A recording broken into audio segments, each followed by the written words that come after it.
Hey guys, Mark, American Suspension. I'm going to go over again how to do the our air piston AR-70 setup.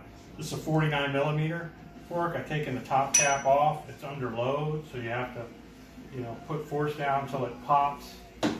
This is what's in. This is a 17 and newer. It's going to have a tall spring, washer, and this spacer. You're not going to use this spring on the 17 and newer. You're going to get a new spring. And you're not going to use this in the 14 and up. So on the 14, 15, 16, you just remove this, use stock spring. And then for the 13 and down, same process. You're going to get a new spring to replace the top. So I've pulled the stock out. I'm going to put ours in. I've got 19 ounces of oil for 14 and newer. I'm going to drop it in there.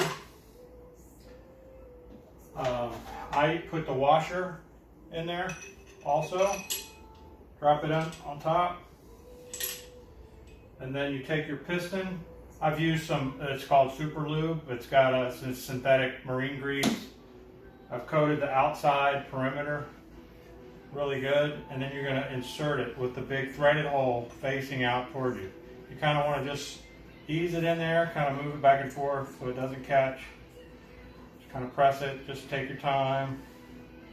Some of them are tight, and then it'll go and you'll feel it. So you can see how it's pushing. And that's it. You're going to put your cap for a rate kit, or you can have a stock style cap that'll hold the air fitting. You're going to put that on top, and then you're going to put air to it. It's that simple. All right, guys, thanks. AmericanSuspension.com.